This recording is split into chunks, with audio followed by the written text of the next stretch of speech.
Audrey thought she was just being kind. For 3 months, she gave free blueberry pancakes to the starving, mute little girl who sat in the darkest corner of Sal's diner every single morning. She didn't know the girl was the missing daughter of the most powerful Mafia boss in Boston. She didn't know that by hiding her, she was standing between two of the most dangerous criminal empires on the East Coast. And she certainly didn't know that on a rainy Tuesday, the diner doors would get kicked open not by customers, but by 4 armed men in black suits surrounding a man whose ice-gray eyes looked like they could freeze the air itself. When he stepped forward, his Italian accent cutting through the silence like a blade, and said, "Where is my daughter?" Audrey had 2 seconds to decide. Hand over the child to a stranger who claimed to be her father, or die protecting a little girl who had no one else in this world. But what Audrey didn't see was the black sedan parked across the street. Inside, someone was watching, waiting, and the real danger hadn't even begun. If this story gave you chills, smash that like button and share it with someone who loves a good thriller. Subscribe and hit the bell because the next story might just be the one you can't stop thinking about. The neon sign for Sal's Diner flickered weakly, letting out a dying buzz, casting a sickly yellow glow onto the soaked sidewalk along Dorchester Avenue. 7:38 in the morning in South Boston. The kind of morning where the cold didn't just touch your skin, it seeped straight into your bones. Rain poured down like a waterfall beyond the window glass, turning the world into a dim, ashen curtain. Inside the diner, the air was so thick it felt hard to breathe. Audrey stood, planted in front of booth number 4, her hand clamped tight around a pot of hot coffee, so tight her knuckles had gone white. It was the only weapon she had. She knew how ridiculous that was. A pot of coffee against 4 guns, but she didn't move. The man who'd just walked in moved like a predator. Slowly, confidently, each measured step rang on the checkered tile floor like a countdown to an unavoidable disaster. He didn't need to say a word. One glance was enough, and 4 bodyguards fanned out on either side like machines running on a set program. One blocked the front door. One cut off the passage to the kitchen.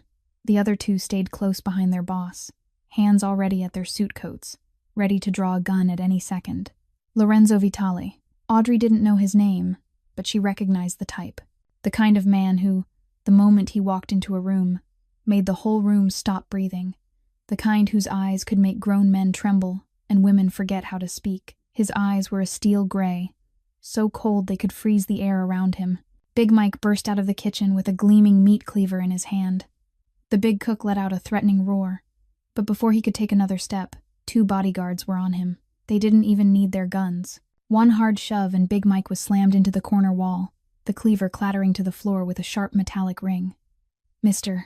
Jenkins, the regular who'd been sitting in the same chair since 1985, shot up in panic. He tried to stagger toward the back exit, but a bodyguard was already there, arms crossed, watching the old man with a blank stare, the way you'd watch an insect.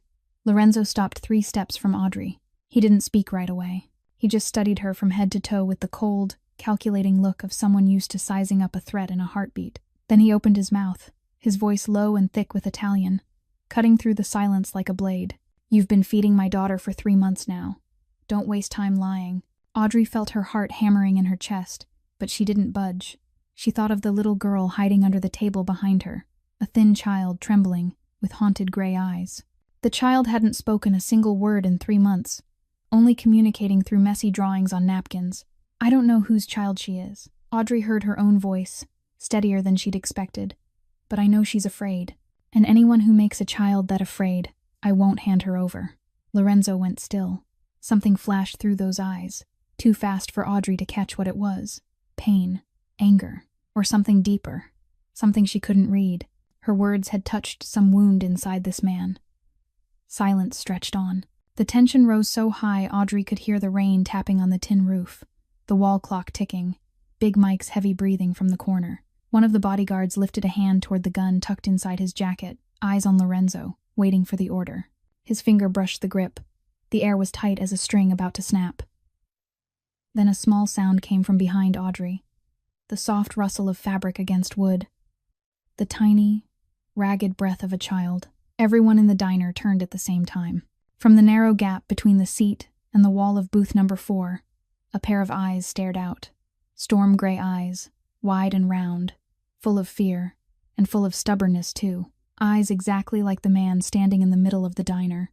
The little girl crawled out from under the table, slow, every movement trembling like a small animal driven into a corner. Sophia pushed herself up, her thin legs wobbling inside mud-stained sneakers gone dull with wear. She looked at Lorenzo, then at Audrey, then back at Lorenzo. In that split second, the whole room seemed to stop breathing, waiting on the choice of a 7-year-old child. And then Sophia ran, but not toward the man who claimed to be her father. She bolted for Audrey, tiny arms locking around the young woman's legs, her face pressed into an apron smeared with ketchup, her whole body shaking like a leaf caught in a storm. Lorenzo stood there as if someone had driven a blade straight through his chest. The cold mask of the most powerful Mafia boss in Boston cracked in an instant. The pain in his eyes was too clear, too real, and for a heartbeat Audrey nearly believed she must be seeing it wrong. His own daughter had just chosen a stranger over her father. Audrey pulled Sophia into her arms, one hand shielding the child, the other still gripping the coffee pot. She stared straight into Lorenzo's eyes, her voice no longer unsteady, but sharp with challenge. "You see that? She's afraid of you." Lorenzo didn't answer. He stood motionless for a long time, jaw clenched tight, the muscles in his face twitching as if he were holding back some storm inside himself. Then something in him shifted, his shoulders lowered, the chill in his gaze thinned and faded, replaced by something Audrey hadn't expected at all: exhaustion, despair, and the raw pain of a father. Lorenzo signaled his bodyguards to step back. They obeyed at once, though their eyes stayed wary. Slowly he slid a hand into his suit vest pocket, moving carefully so Audrey could see he wasn't reaching for a gun. Instead, he drew out a leather wallet. From inside it, he took a photograph. The picture was old, the corners worn, as if it had been lifted and studied thousands of times. Lorenzo held it up, high enough for Audrey and Sophia to see. In it was a man a few years younger, those same gray eyes still hard but smiling, a rare, genuine smile. He was holding a little girl, maybe 5 or 6, perched in his arms. The child was grinning wide, gray eyes bright with happiness, blonde hair tied into pigtails, eyes exactly like Sophia's. 6 months ago, Lorenzo's voice came out rough, stripped of every trace of a Mafia boss's authority. She was kidnapped right in front of the school gate. I turned the whole city inside out. I would have burned Boston to find her. 3 months ago, she escaped, but I couldn't find her. He stopped, dragging in a heavy breath, because she doesn't trust anyone anymore, not even me. Audrey felt Sophia go still in her arms. She looked down and saw the child staring at the photograph, gray eyes wide. Then Sophia did something that made Audrey's heart feel as if it stopped. The girl timidly reached out, a small dirty finger trembling as it touched the man's face in the picture. Touched the smile, touched the eyes, like she was trying to remember something that had been gone for a very long time. Lorenzo sank to his knees, slowly, carefully, as if he feared any sudden movement might make his daughter run. He knelt until his eyes were level with Sophia's, his voice catching as if he were swallowing back tears. "Sophia, my daughter, it's Dad. I've been looking for you. I'm sorry. I'm sorry I didn't protect you." Sophia didn't rush into her father's arms. But this time, she didn't retreat either. She just stood there, held by Audrey, watching the man kneeling in front of her. And slowly, one drop at a time, tears began to slide down the dirty cheeks of the 7-year-old child. The first tears Audrey had seen Sophia cry in 3 months. The diner went silent as paper. Big Mike stood frozen in the corner. Mr. Jenkins forgot his fear, mouth hanging open at the scene in front of him. The bodyguards stood perfectly still, no one daring to move. And then Leo's shout tore the moment apart. "Boss!" The black car across the street. "Someone's taking pictures." Sophia shrank as if she'd been shocked. She clung to Audrey so hard her nails scraped skin, her face gone pale, her whole body shaking violently. Sophia's gray eyes weren't a child's eyes anymore. They were the eyes of someone who'd seen hell, and had just realized hell was coming back for her. Lorenzo sprang upright like a leopard catching a sound in the brush. His eyes swept the window, cutting through the ashen sheet of rain, and fixed on a black sedan parked about 50 meters away across the street. Someone sat inside, a vague dark shape behind tinted glass, and the flash of a phone or camera flared in bursts, like signals from a disaster closing in. Lorenzo spun to his bodyguards and barked a short string of Italian, clipped and cold. 2 of them lunged for the door. But before they could even reach the middle of the street, the sedan revved. Tires screamed on the wet pavement, kicking up a spray of water before it vanished around the corner. Lorenzo cursed, then turned back, his face so tight the cords in his neck stood out. "We have to go. Right now. All of us." Audrey held Sophia close, feeling the child's small body shivering in her arms. Go where? Who was in that car? Lorenzo ground his teeth, his jaw hard as stone. Roman Castellano, or his people, the one who kidnapped my daughter. Audrey felt the blood in her veins turn to ice. Roman Castellano. She knew that name. Anyone who'd lived in South Boston long enough knew it. The most brutal drug kingpin on the East Coast, people said. They said he'd buried a family of 5 alive because the father dared testify against one of his men. They said he controlled half the cocaine flowing into Boston. They said a lot about Roman Castellano, and the worst part was that most of it was true. "Castellano and me," Lorenzo said fast, his voice urgent as if he were counting down seconds. "We've been at war for 10 years. He wants the North Port to move drugs in from Mexico." I refused. The Vitale family doesn't touch drugs. Never has, never will. Gambling, protection, money laundering, that's my limit. But Castellano won't accept that. He looked at Sophia, pain tearing through every line of his hardened face. 6 months ago, he took her, kept her as leverage to force me to hand over territory. He kept her alive because he needed a bargaining chip. But 3 months ago, Sophia escaped. And now, Lorenzo stopped, drew in a heavy breath. Now that he's lost his hostage, he wants her dead, because she's seen too much in those 6 months. Faces, names, locations, deals. My daughter isn't just a hostage anymore. She's a witness. Audrey looked down at Sophia. The girl had her face pressed into Audrey's chest, her hands clinging tight as if Audrey were the only lifeline in a storming sea. A 7-year-old who'd watched hell for 6 months, and now had to carry its secrets like a death sentence. Lorenzo met Audrey's eyes, his voice dropping lower. "If Castellano knows she's here, he'll come back. Not with 1 car, with an army. And he doesn't leave witnesses alive. You too. You've seen my face. You've seen the girl. To Castellano, you're a witness now." Audrey felt the floor tilt under her. 20 minutes ago, she'd just been a broke waitress trying to get through the day. Now she was standing in the middle of a war between 2 criminal empires, holding a child, her life hanging by a thread. Lorenzo offered the choice, his voice stripped of emotion. "You've got 2 paths. 1, forget everything you saw today. Pray Castellano doesn't know your face, and go on living your life. 2, come with us." Audrey looked down at Sophia. The girl lifted her head, gray eyes soaked with tears, looking at Audrey with all the trust a shattered child could give anyone. And in that moment, Audrey didn't see Sophia anymore. She saw Emily, her little sister. 8 years ago, the same wide eyes, the same total faith. Emily lay in a hospital bed, skin pale as paper, IV lines running into her from every direction. "I'm sorry," Audrey at 19 had whispered through tears. "I don't have the money. Just wait for me. I'll find the money. Wait for me." But Emily couldn't wait. 8 years old, leukemia, and a sister who didn't have enough to save her. Audrey had held her little sister in her arms when she took her last breath. She'd sworn she'd never let that happen again.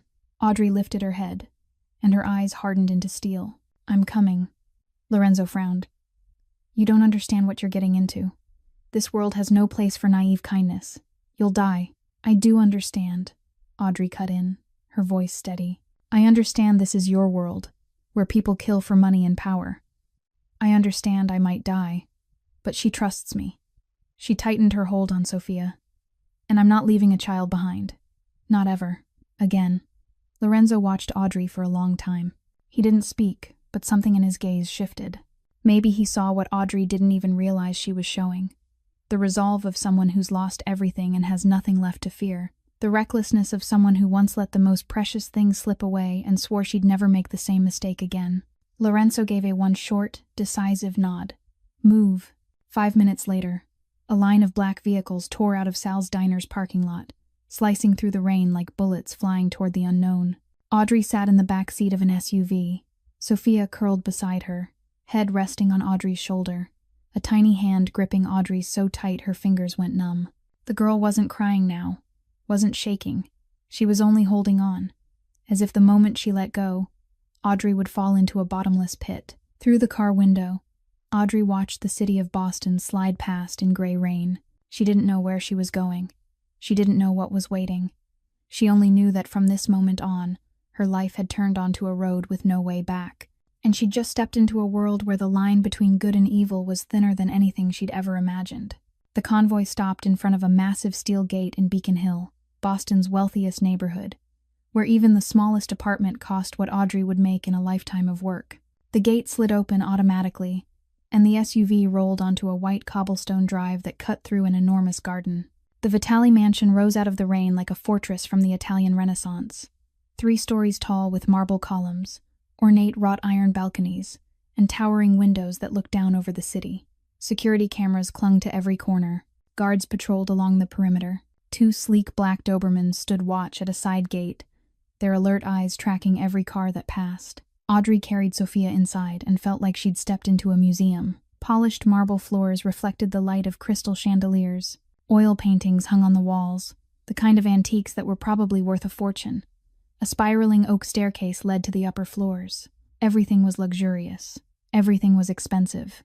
Everything was perfect. But it was cold in a way that raised the hair on her arms. There was no laughter, no warmth, no sign of life beyond footsteps echoing on stone. This mansion felt like a tomb dressed up in finery.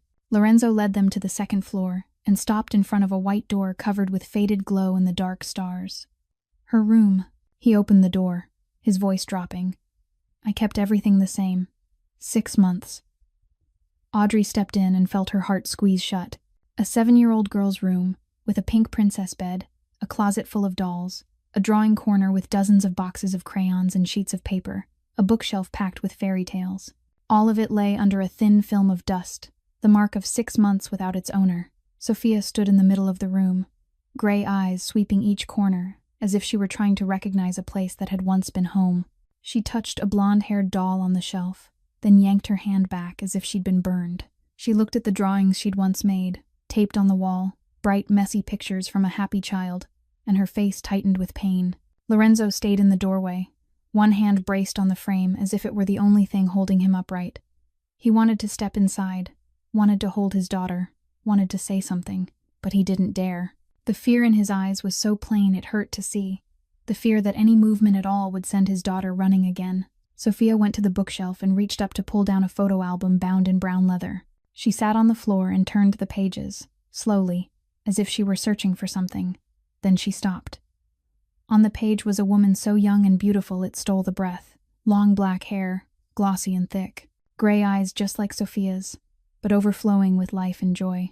A smile gentle as spring sunlight. In the photo, the woman cradled a newborn wrapped in white cloth, her face glowing with happiness. Lorenzo spoke from the doorway, his voice rough, as if every word were a cut. Isabella, her mother. She died giving birth to Sophia, hemorrhaging. The doctor said he could only save one. She chose you. Audrey saw Sophia start to tremble. The child's small hand rose to the woman's face in the picture, her finger tracing the curve of a smile she'd never get to see in real life. And then Sophia cried. Not the small, broken sobs Audrey had seen at the diner. This was a wail, a strangled scream that tore at the heart, the sound of a child who'd held everything in for too long, who'd endured too much, finally bursting like a dam that couldn't hold back another drop. The crying filled the room, the hallway, the cold mansion itself, as if it were waking ghosts that had slept for 6 months. Lorenzo took a step forward, then stopped. His face twisted with pain. He didn't know what to do. The most powerful mafia boss in Boston, the man who could order a killing with a nod, stood helpless in front of his daughter's grief. Audrey lowered herself to the floor beside Sophia, gently, slowly, giving the girl time to pull away if she wanted to. But Sophia didn't pull away. She turned and threw herself into Audrey's arms, burying her face against Audrey's chest and crying as if the world were falling apart. Audrey held her tight, one hand stroking her hair, her mouth murmuring the meaningless things people say when they're trying to soothe a child. Over Sophia's shoulder, she saw Lorenzo still in the doorway, his steel-gray eyes rimmed red, his jaw clenched so hard she could almost hear his teeth grinding. He didn't cry, but the pain on his face was clearer than any tears. Sophia cried until she was spent, until the sobs thinned into the steady breathing of sleep.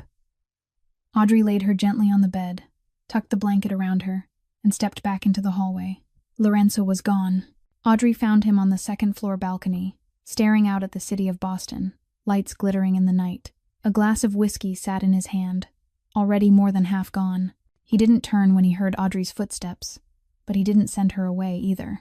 Audrey stood beside him, silent for a long time, listening to the night wind and the distant wail of car horns.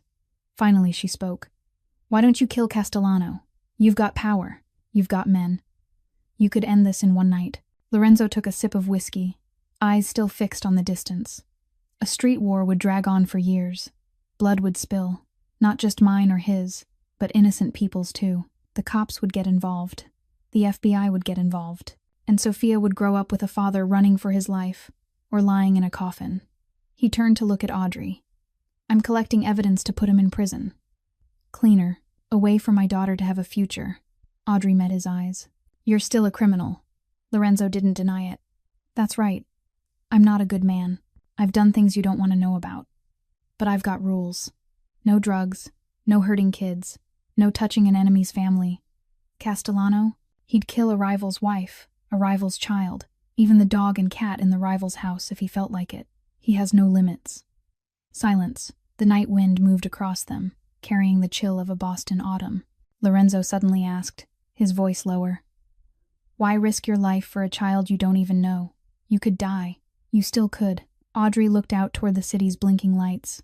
"I told you about my sister," she said, her voice barely a whisper. "I couldn't save her then, because I was powerless. I won't let history repeat itself with Sophia." Lorenzo didn't say anything. He only nodded, a small nod, as if he understood, as if he knew what loss was, too. As if for the first time, they weren't looking at each other like a mafia boss and a broke waitress, but like two human beings who'd been knocked down by life and were trying to stand back up. They stood beside each other in silence, watching Boston's night. Not allies, not friends yet, but two people marked by loss, who'd found something shared, a resolve to protect a child at any cost, no matter what that cost might be. A week passed inside the Vitali mansion, and things began to change in ways that were small and yet profound. Sophia still didn't speak, still communicated with nods and shakes of her head, but her smile showed itself more often. At first it was only the faintest lift at the corner of her mouth when Audrey told some silly joke. Then it became a real smile when she watched Audrey spill flour all over her own face while teaching her how to make pancakes. A child's laughter rang through the mansion's vast kitchen, and it was probably the most beautiful sound these walls had heard in 6 months. Lorenzo watched from a distance, standing behind the kitchen door like a ghost, his gray eyes never leaving his daughter for a single second. He wanted to step inside, wanted to join them, wanted to hear that laughter aimed at him, but he didn't dare. Every time he moved closer, Sophia shrank just a little, and Lorenzo backed away, the wound in his eyes deepening with each day. Audrey saw it. She began to serve as a bridge, whispering to Sophia that her dad missed her, that he stood out there because he was afraid of scaring her, that maybe she could give him a chance. Sophia listened, gave no reaction, but Audrey knew the girl was thinking. Sophia's drawings changed too. In the early days, she drew houses with bars on the windows, black figures standing in dark corners, gray clouds sealing off the sky. But little by little, color began to appear. Bright yellow sunflowers, brown sparrows perched on branches, a blue sky with soft white clouds. The drawings of a child slowly finding her way back to the light. On the 7th day, Sophia did something that left both Audrey and Lorenzo with their throats tight.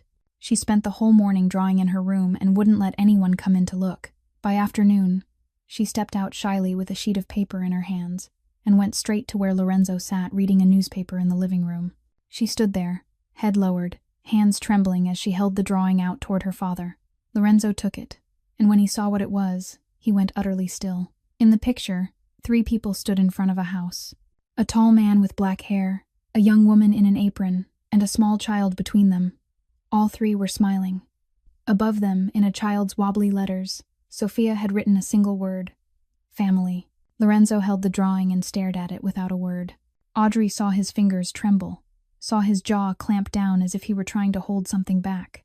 Then Sophia did something neither Audrey nor Lorenzo expected. She took a hesitant step forward, and her small hand slowly settled on her father's large one. A light touch, careful, as if she were testing whether it was safe. Lorenzo closed his hand around his daughter's, gentle as if he were holding a butterfly, afraid any force at all would make her fly away. He didn't speak. He didn't need to. That moment was everything on its own. But darkness never lets the light last for long. That night, a knock sounded at Lorenzo's office door. Leo came in, his face so tense the creases in his forehead were deeper than usual. "Boss," he said, his voice dropping. "Castellano knows now. His men have confirmed the mansion's location. And—" Leo hesitated, as if he didn't want to keep going. "And what?" Lorenzo asked, his voice cold as ice. Leo handed Lorenzo his phone. A message from a hidden number. 10 minutes ago. Lorenzo looked at the screen, and Audrey, standing outside the door about to step in to ask about Sophia's schedule for tomorrow, saw his expression change. "Hand over the girl, or I'll kill both of your women. You've got 48 hours. Signed, R." See. Lorenzo ground his teeth, his gray eyes darkening like a sky before a storm. He didn't say a word, but the hand holding the phone clenched so hard the casing crackled. Audrey backed away, heart pounding. Both of your women, Sophia and her. She was putting them in danger. That night, Audrey couldn't sleep. She lay staring at the ceiling, thoughts spinning in circles. She was only a broke waitress from South Boston. She didn't belong in this world of guns and blood and messages that promised murder. If she stayed, she'd be a burden. She'd be a weakness. She'd be the reason Sophia was in danger. Near midnight, Audrey wrote a short letter, slipped it into her pocket, and lifted the small bag holding the few changes of clothes she'd brought from her old apartment. She went down the stairs, moving as softly as a cat, toward the front door. She'd just put her hand on the doorknob when a tiny hand grabbed the hem of her shirt from behind. Audrey turned. Sophia stood there, eyes red from crying, maybe from a nightmare. She looked at Audrey, looked at the bag, and the storm gray in her eyes filled with terror. Not Castellano's terror, the terror of being abandoned. Sophia pulled a napkin and a pen from her pajama pocket, the ones she always carried. She scribbled fast, so fast the letters slanted and shook, then held the napkin up in front of Audrey. "Don't go. Sophia needs you." Audrey went rigid. This was the first time Sophia had communicated with written words, the first time she'd reached out on her own to say, even without speaking, that she needed someone. "Where do you think you're going?" Lorenzo's voice came from the stairs. He stood there, still in his suit, as if he'd never gone to bed. Audrey looked up, her voice catching. "I don't want to put you in danger or—" Lorenzo came down, each heavy step ringing on the stone floor. "You've given my daughter something money can't buy. You gave her trust. You gave her a reason to laugh for the first time in 6 months." He stopped in front of Audrey, steel gray eyes locked on hers. "I'll protect you, with my life if I have to." Sophia wrote one more line, then held it up so both adults could read. "Family doesn't leave." Lorenzo looked at his daughter's crooked letters, then at Audrey, then back at the words. Something flickered in the Mafia boss's cold eyes. Something like resolve, like steel, like an oath that didn't need a voice. Castellano wants war. He'll get war. But my way. The next morning, Lorenzo called an emergency meeting in his office. Leo stood by the door with his arms folded across his chest, his face drawn tight as a string about to snap. Danny, the Vitali family's tech specialist, sat in front of a laptop, fingers tapping non-stop across the keyboard. Audrey was asked to come in, a rare thing in a Mafia world where women were usually pushed out of important meetings. Lorenzo stood before a whiteboard, his voice low and decisive. "Castellano keeps all his criminal evidence on a hidden server in a warehouse at the North Port. Murder videos, drug transaction ledgers, a list of corrupt cops and politicians he's bought. If we get that data and make it public, Castellano gets life in prison. His empire collapses. No street war, no bloodshed." Danny looked up from the laptop screen and shook his head.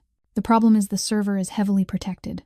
Multi-layer encryption, military-grade firewalls, and it needs a master password to access. Without the password, I'd need at least 6 hours to crack it. Too long. Castellano will detect it and destroy everything before we can download it."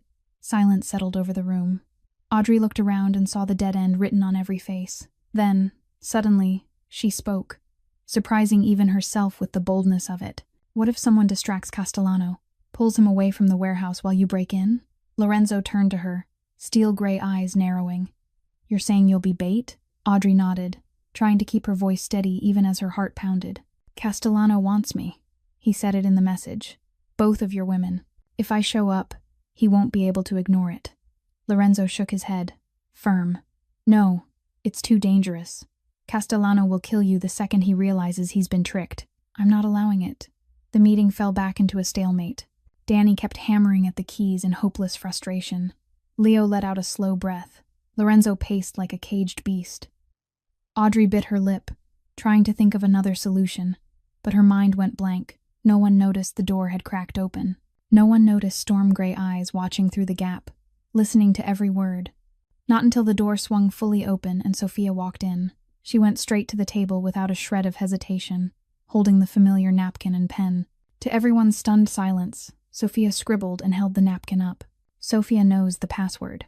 The whole room seemed to freeze. Lorenzo dropped to his knees in front of his daughter, his voice trembling. "What did you say? What do you know?" Sophia wrote again, slowly, each letter firm.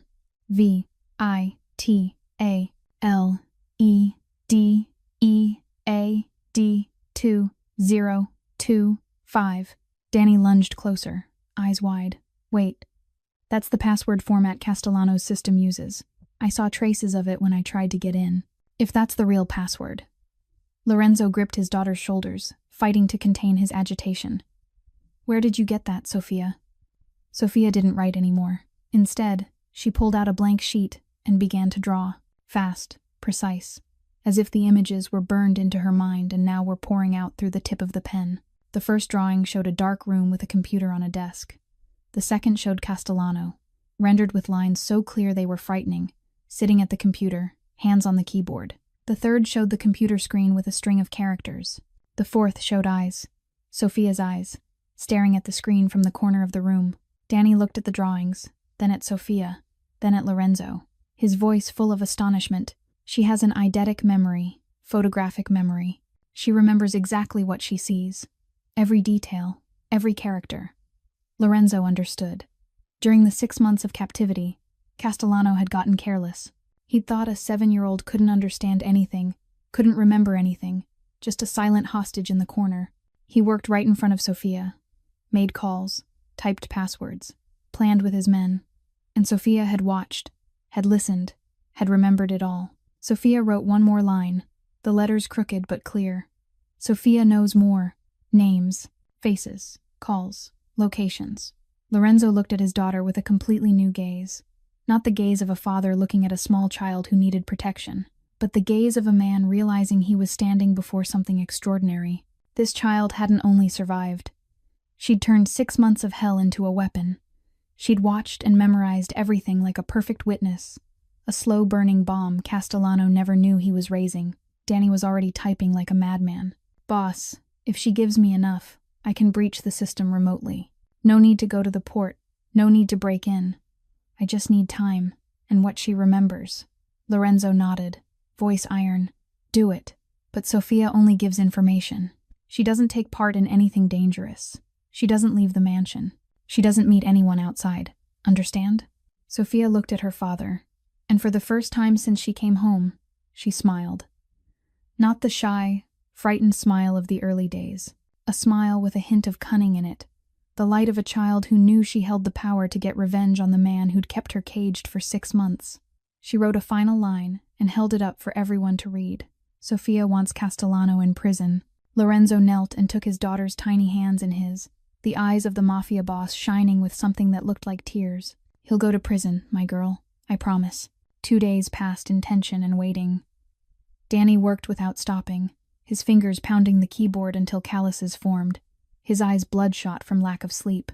With the information Sophia provided, he'd breached Castellano's system remotely, slipping through layer after layer of firewall like a ghost in a digital world. But the bad news came on the afternoon of the second day. "The data's too large," Danny explained to Lorenzo, his voice exhausted but grave.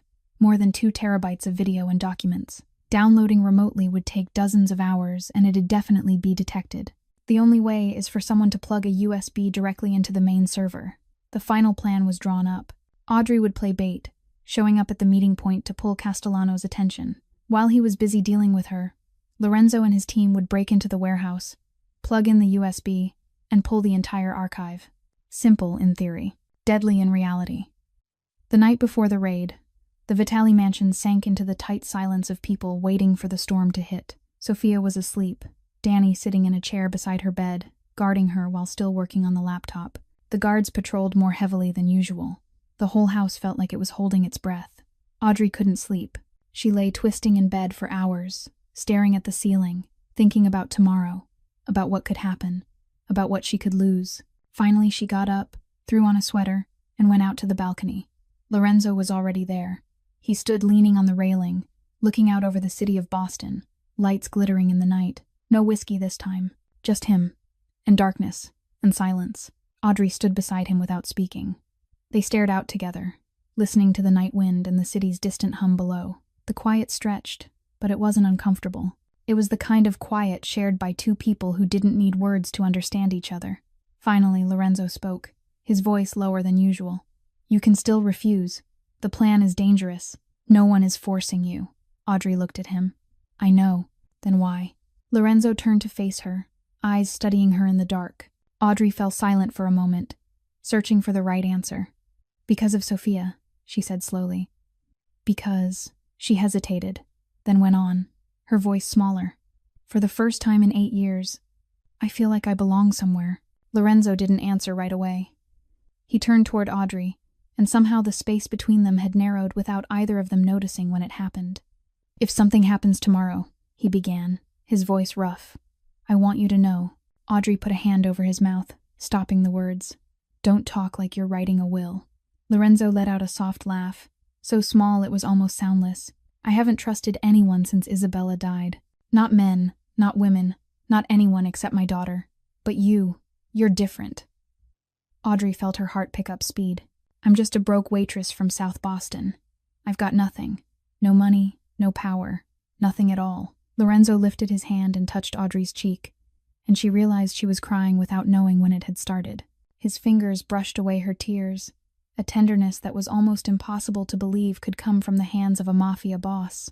"You're the only person who's ever dared look me in the eye and tell me no." His voice dropped, nearly a whisper. "Do you know what that means to a man like me? The whole world kneels in front of me, and you stand straight."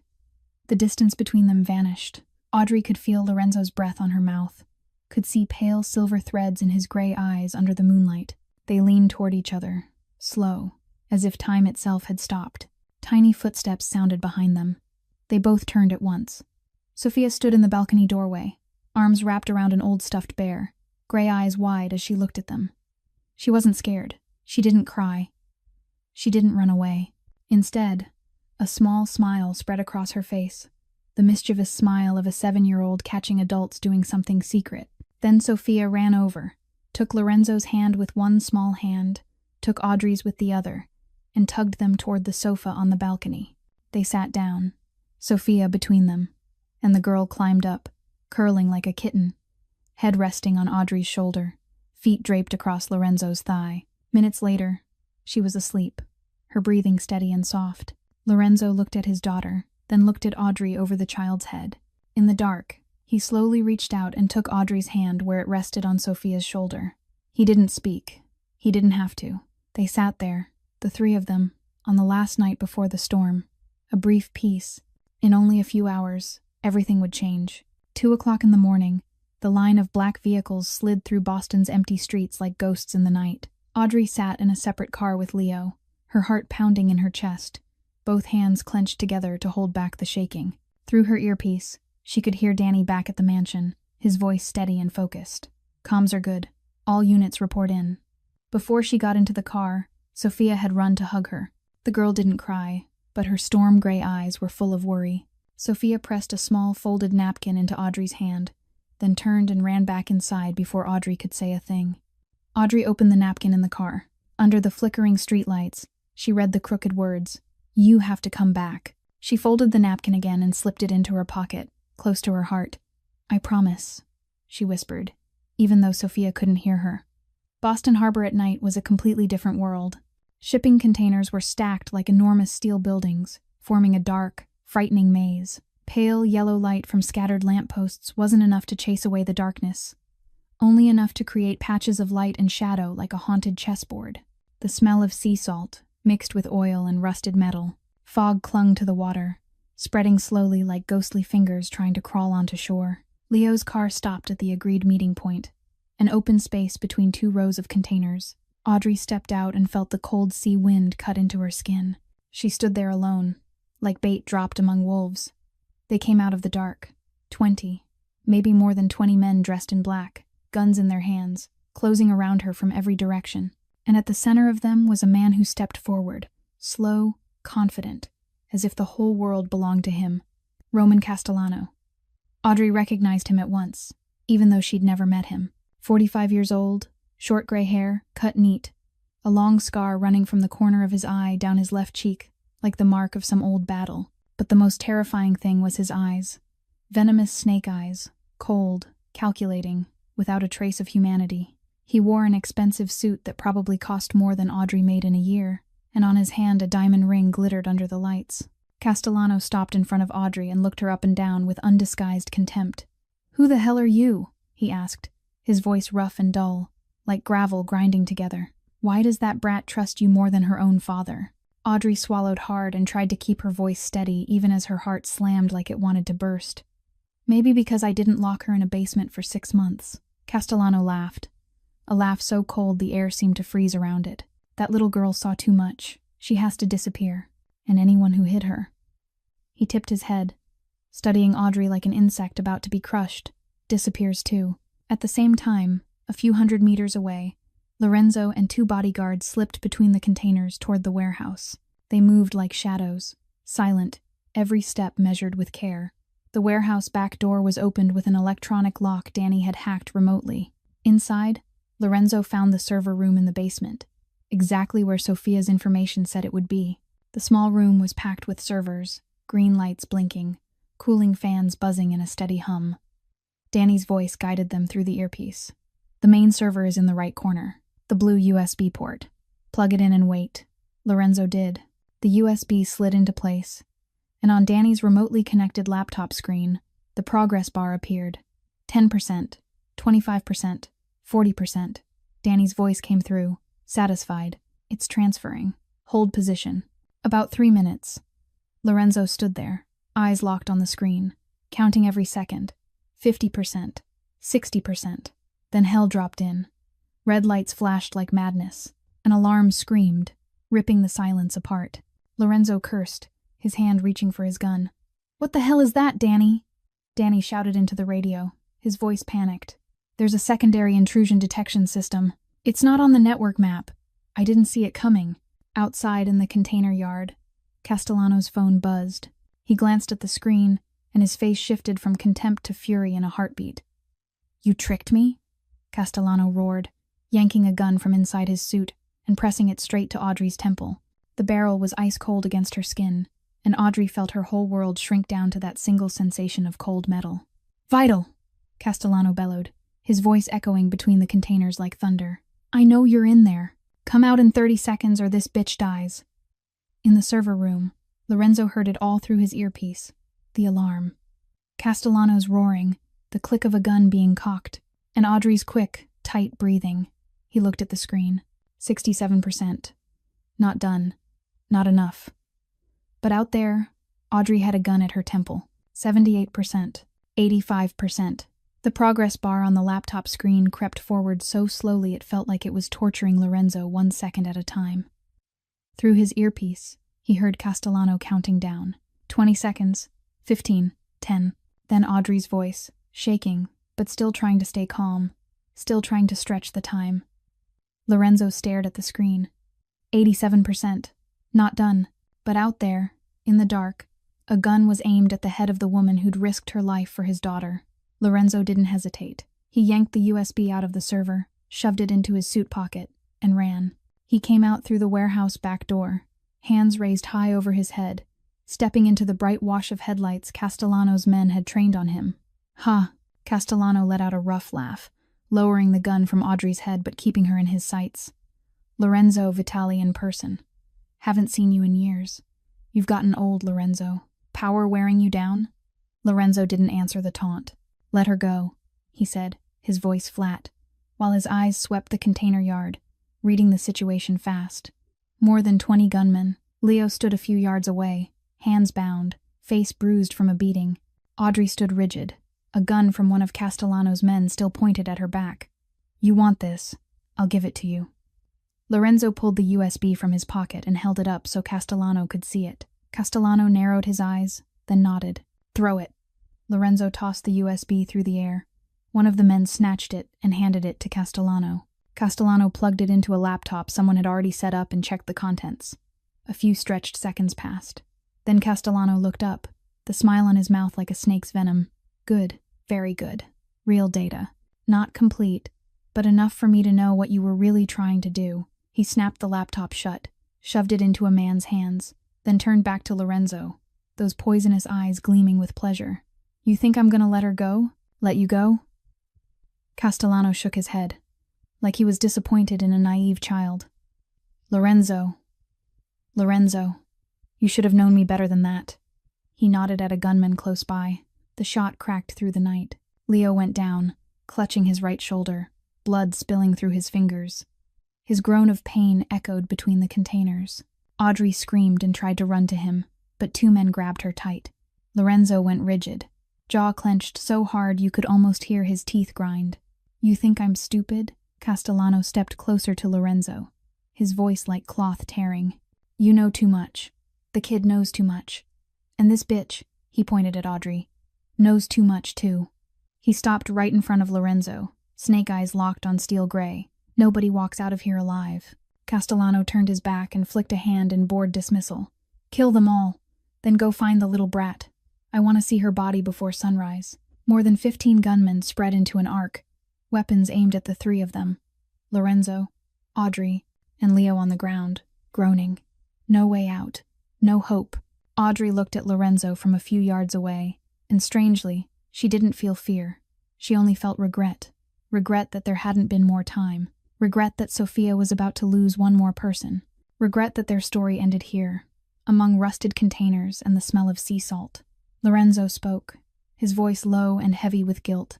I'm sorry. I never should have let you get pulled into this. Audrey smiled, a smile oddly gentle in this moment. I chose it. Castellano stood a short distance away, shaking his head with disgust. How touching. Now shoot. The sound of guns being cocked rose all at once. Audrey closed her eyes, and then darkness slammed down. Not the darkness of death. Real darkness. The entire power system across the harbor went down at the same time. Lights died. Headlights died. Street lamps died. The whole port dropped into a pitch-black ink of night. Chaos erupted. Shouts, running feet, gunfire cracking wild in the dark as panicked men fired into the air. Someone yanked Audrey down to the ground, a large body shielding her. She recognized the familiar scent of cologne. Lorenzo. They lay flat to the pavement, hearing bullets whip overhead, hearing Castellano screaming orders no one could follow. In the darkness, Lorenzo's phone buzzed. He pulled it out, the screen's glow faint as a candle in black night. A video message from the mansion's number. Lorenzo's heart seemed to stop. He opened it, and the world went still. On the screen was Sophia's face. She sat in her room in front of the laptop, wearing headphones too big for her small head, and she was smiling. Not the frightened or worried smile. A sly smile, the smile of a child who knew a secret adults didn't. Sophia lifted her hand and waved in the video, then turned the camera toward the laptop screen behind her. A line of text blinked there, green on black. Uploading. 100%. Complete. Lorenzo stared at the phone screen, not believing his own eyes. 100%. Complete. The green letters blinking back at him felt like a miracle he couldn't explain. Danny appeared in the video frame, the IT specialist's face full of shock and confusion. Boss. Danny's voice trembled through the phone speaker. The kid. She did this while I wasn't looking. I don't understand how. Sophia held up a blank sheet of paper, wrote fast in her familiar crooked handwriting, then raised it to the camera. Sophia knew Dad would pull the USB early. She flipped to the next page. Sophia asked Danny to teach hacking. The next page. Danny didn't know Sophia learned that fast. And the next. Sophia breached the server before you got to the port. The data is all uploaded to the cloud. Danny confirmed over the radio, his voice still stunned. Boss, she's telling the truth. I just checked. The entire 2 terabytes are backed up. Videos, documents, lists, ledgers, everything. She used what I taught her and wrote her own intrusion code. I don't even know when she did it. Sophia kept writing, the letters quick and decisive, as if she'd been ready for this for a long time. Sophia sent it to the FBI, CNN, the Boston Globe, everyone. Lorenzo's voice caught.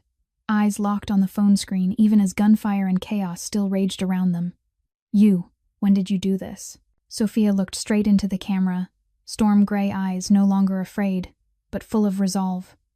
She wrote one more line, slowly, one word at a time, as if she wanted to make sure her father understood, since I knew Dad would risk his life for Audrey. Sophia won't let anyone die.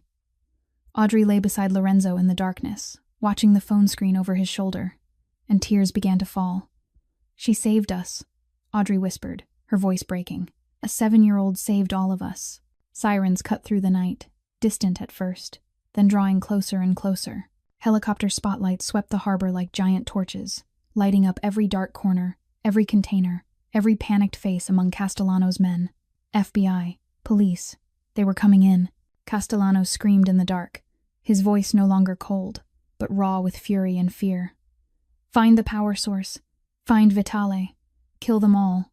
But it was too late. His men scattered like ants hit with boiling water. No one listened anymore. Everyone only wanted to get out. Lorenzo hauled Audrey to her feet, one arm around her, the other dragging Leo, who was snarling through the pain. They ran between containers in the darkness, bullets snapping around them, helicopters roaring overhead. Leo, bleeding from the shoulder, still forced himself toward the vehicle, teeth clenched through every step. They piled into the SUV just as the FBI convoy surged into the port gates from the opposite side. Leo hit the gas, and the SUV shot out of the harbor like a black bullet tearing through the night. Inside the car, Audrey saw Lorenzo laughing. A strange laugh, proud and stunned, half wanting to cry and half wanting to shout with joy. The laugh of a father who'd just realized how extraordinary his daughter truly was. 7 years old, Lorenzo said, sounding like he was talking to himself. My 7-year-old just brought down an empire neither Mafia could take down in 10 years. Audrey looked at him, and a smile rose on her mouth even as her tears still hadn't dried. She didn't just survive, Audrey said. She fought in her own way from the beginning to the end. We thought we were protecting her, but it turns out she was protecting us. Lorenzo turned to Audrey, his eyes softening. You okay? Audrey nodded. Alive. You? Then she looked down and saw blood. Blood spreading through Lorenzo's shirt along his left side, dark in the shadows. Blood! She shouted. You've been shot! Lorenzo looked down as if he was only noticing now. I'm fine, he said, calm in a way that was almost frightening. Just a graze. Just get me back to her. The convoy reached the mansion as the first light of dawn began to lift over Boston's horizon. The gate opened, and Audrey saw a small figure standing on the front steps. Sophia. The girl ran out, not waiting for the car to fully stop, charging straight toward Lorenzo and Audrey as they climbed out. She wrapped both of them in a single hug, small arms trying to circle two grown bodies at once, face pressed into their chests, her whole body trembling, not with fear, but with relief. Sophia pulled back, took Lorenzo's hand, and wrote on his palm with her small finger. Each word, slow, clear. Dad promised Castellano would go to prison. Sophia kept my promise to help Dad. At the same time at the port, hell came down on Roman Castellano. The headlights of dozens of FBI vehicles turned the place bright as day, ripping apart the pitch-black night. Helicopters thundered overhead, spotlights sweeping across every container and every blind corner, leaving no darkness untouched, no shadow to hide in. SWAT poured in from every direction. Rifles raised, shouted commands echoing through loudspeakers. Castellano ran. He ran like a rat driven into a dead end, skirting along the containers, hunting for a way out. But the port gates were sealed. Every exit had FBI already waiting. He was surrounded with no escape, standing in the middle of a ring of gun barrels, his snake eyes now flooded with panic. One of his men staggered up, face drained white, hands shaking as he held out a phone. Boss, he said, voice on the verge of tears. The news. It's everywhere. Castellano snatched the phone, and his world collapsed right in front of him. A red banner flashed across the screen with a headline that shook the city. Every dark secret of the Castellano empire has been exposed. From the leaked murder videos to the list of officials on his payroll, the truth was now broadcasting live for the world to see. Castellano stood frozen, watching the criminal kingdom he'd spent 30 years building crumble in a matter of seconds. And there was more. Fox News, NBC, ABC. Every channel was broadcasting the same thing. The videos he'd thought were locked away and safe were now playing on national television. His face, his voice, Every crime he believed he'd buried forever laid out in front of millions of eyes. Castellano stared at the screen, his face as pale as a corpse, his snake eyes wide with horror. He'd built his empire for 30 years. He'd killed and stolen and bribed and threatened to get it all. And now, in a single night, everything was falling apart. Because of a 7-year-old child. The FBI agent stepped forward, his gaze cold and professional. "Roman Castellano," he said in a flat, powerful tone, "you are under arrest. The irrefutable evidence recovered from your server has just signed the warrant for your downfall." The sound of ice-cold cuffs snapping shut marked the definitive end of his reign. "Anything you say can and will be used against you in court." Castellano exploded, roaring like a wounded animal. "Vitali, I'll kill you. I'll kill your kid. I'll find you even if I've got to go down into hell." The agent looked at him with the indifferent calm of someone watching an insect thrash. "With 47 murder videos playing on national television," he replied coldly. "You'll never see daylight again, Castellano." Ice-cold cuffs snapped shut around Castellano's wrists, and he was shoved into the vehicle like a chained dog. His empire collapsed, his life ended, and it had all begun with a silent child sitting in the corner of a poor diner in South Boston. The next morning, at the Vitali mansion, Lorenzo lay on the sofa in the living room, the wound along his ribs carefully bandaged. The bullet had only grazed him. It hadn't hit any organs, and the family's private doctor had come and handled it in the night. Sophia sat on the floor beside the sofa, legs folded under her, bent over her drawings. The picture showed 3 people smiling, standing in front of a house with a garden of flowers, and in one corner she'd added a figure sitting inside a cage, the face twisted with rage. Everyone knew who it was. The television in the living room ran the news around the clock. Castellano was denied bail, the judge declaring him a danger to the community. 15 high-ranking police officers were arrested in the largest corruption case in Boston's history. Victims and families spoke out, thanking an anonymous source for exposing the crimes. Audrey sat in a chair beside Lorenzo, holding a cup of coffee that had gone cold long ago, eyes on the television but not truly watching. "You won," she said softly. Lorenzo shook his head, eyes on Sophia, drawing on the floor.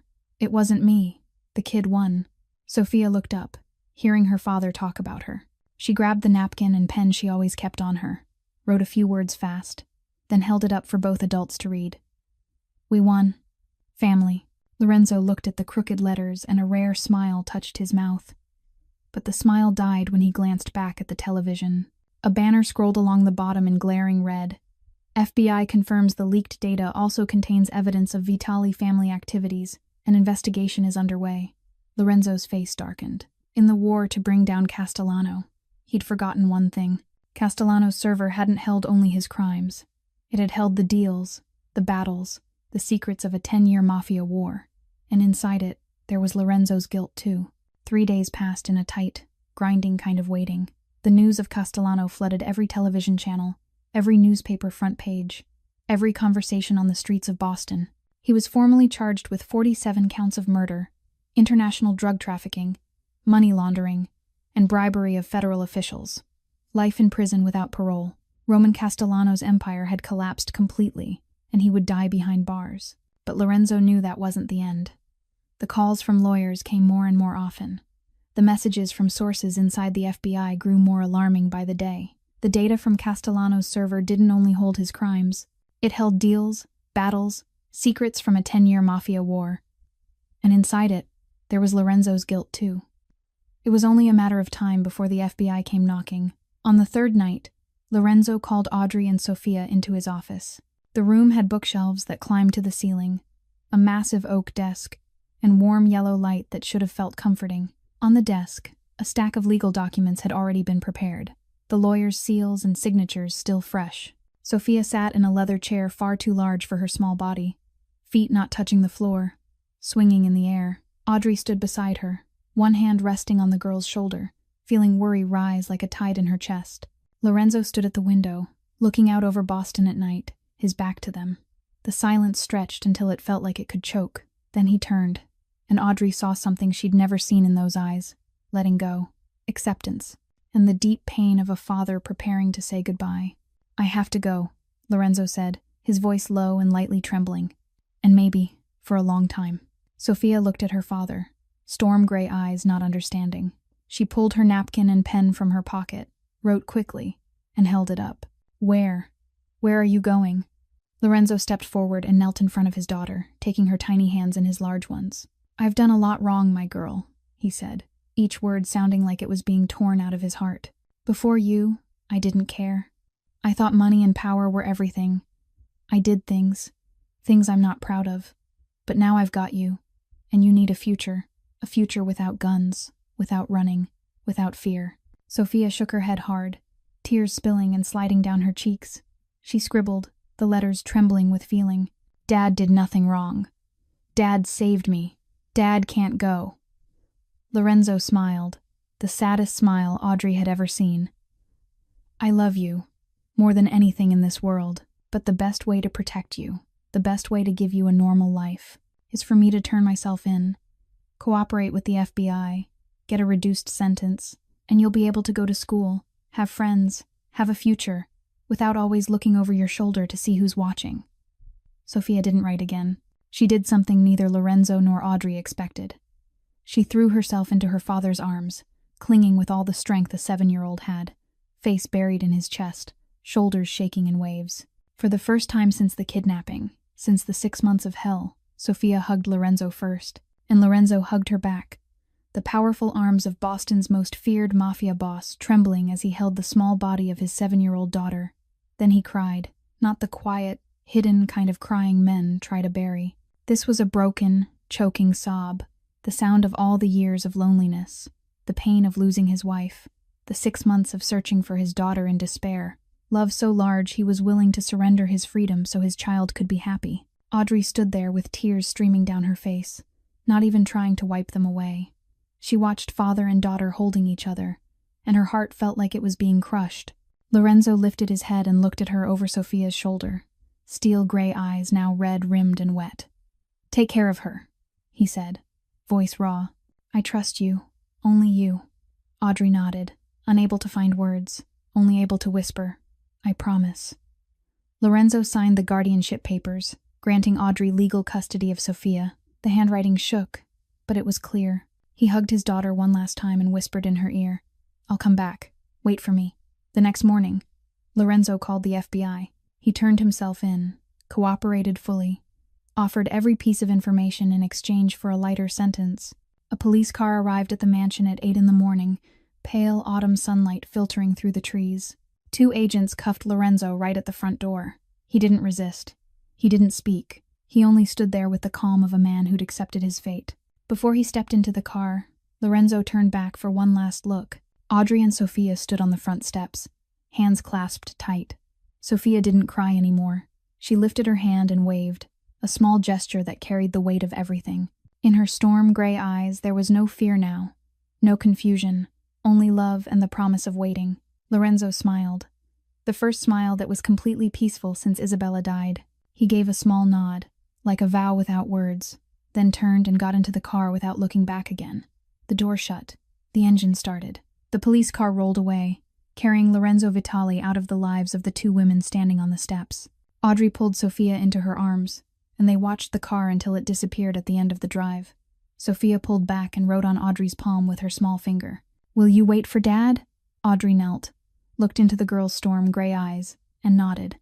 Yes, she said, voice breaking but steady. We'll both wait.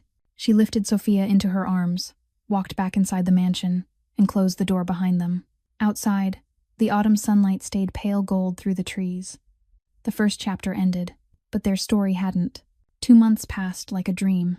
The headlines of the trial of the century slowly began to fade, replaced by a new era of peace. Based on the overwhelming evidence, Roman Castellano was sentenced to life in prison, destined to waste away behind bars without ever seeing the sun again. His empire was gone, and the city finally breathed a sigh of relief. Lorenzo Vitali received a sentence of 5 years in federal prison, far lighter than what he truly deserved, thanks to full cooperation with the FBI. The evidence he provided, and the fact that he'd never touched drugs and had never directly carried out a killing. The Castellano empire collapsed completely, like a sandcastle pulled apart by the tide. The Vitali empire was dismantled in a controlled way. Legitimate assets transferred, illegal operations declared and ended. A dark chapter in Boston's underworld closed. Audrey went back to Sal's diner, but not as the broke waitress working double shifts just to cover rent. Sal, after an expensive and exhausting divorce, sold off his share of the place. Audrey used the money Lorenzo left behind to buy in, becoming a co-owner. The diner was renovated, a new neon sign replacing the old one that had flickered on its last breath.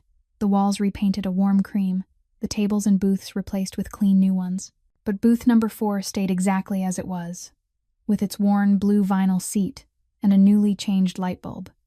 The place where it all began. Sophia lived with Audrey in a small apartment near the diner, not the glittering mansion on Beacon Hill, but it was clean and warm and safe. She went to a public school, living like a normal child for the first time in her life.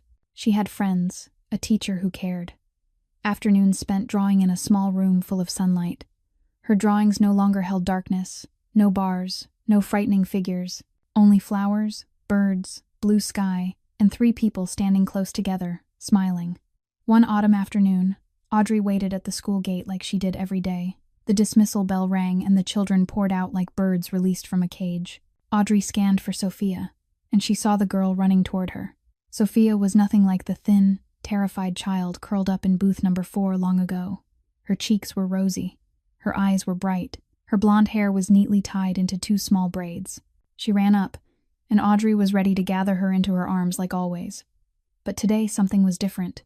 Sophia stopped a few steps away, drew in a deep breath, and opened her mouth. "Mom." One word, just one, hoarse and shaking from being unused for so long, but clear. So clear Audrey felt the whole world stop around her. "Mom." Audrey stood frozen, heart seeming to stop. She couldn't believe what she'd heard. For months, Sophia had only communicated through writing, through drawings, through gestures. Doctors said she could speak. There was nothing physically wrong, but trauma had locked her voice away. She needed time. She needed to feel safe. And now, standing in the sunlit schoolyard, Sophia had spoken.